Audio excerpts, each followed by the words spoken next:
been shelling going on in Samba and Kathua as well. There's been shelling. Pakistani drones have crossed into Indian airspace. Indian air defenses have successfully intercepted all of them, like we have been doing for the last 72 hours or so. At this stage, what are your thoughts? Do you think this is clear plan? This was the plan right from the beginning while agreeing to the ceasefire, or do you think this is reactionary after the ceasefire was announced? See, let me just take you back a little in history. I mean, you look at the 71 war, although it's a little dated, you look at the 71 war, post it ended, the ceasefire violations kept going on till the Simla agreement. Then there was a little, time of a little lack of ceasefire agreements over the line of control. It peaked in the 80s. In the late 80s, the ceasefire violations over the line of control peaked in the 80s. Between the early 90s, it became even more profound and even more pronounced, as we can, see from the course of history. In 2003, there was a unilateral ceasefire agreement in which the Indian and Pakistani forces on the line of control said that, look, we will look at this ceasefire agreement for 5 years. It didn't hold fire. 2008, the entire story started again post the Mumbai attacks. If you recall, one of the most horrific attacks of the recent times, 26/11 So, in 2008. right.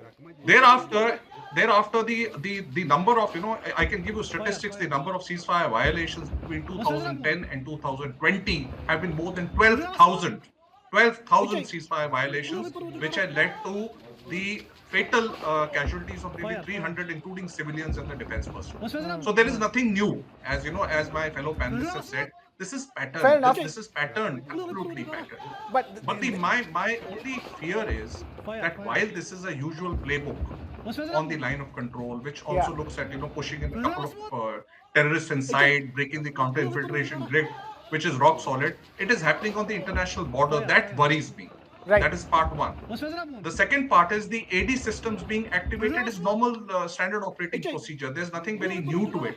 While you get something, which is hostile, you will be always open 24/7, 365. Right, Ajay exactly. Chopra has got it very clearly. Right. The third part is, and the most important part is, like a lot of people are saying in a lot of channels for a very long time now, over the last 48 hours, that, there are swarm drones and there are, a large population of drones coming and coming and coming. You can't have, these, drones like, SS Guard Songers, which are, those gun-toting drones which they've taken from Turkey, or the Bakhtiar, or the others. They could just be those Mavic normal drones, those commercial drones, which most of them use it for even smuggling across the international border. You just arm them in some manner or the other to create fear psychosis. It is high visibility, low impact. So I don't think there is something very alarming to this. However, this pattern is very, very unbecoming of Pakistan after a ceasefire has been signed.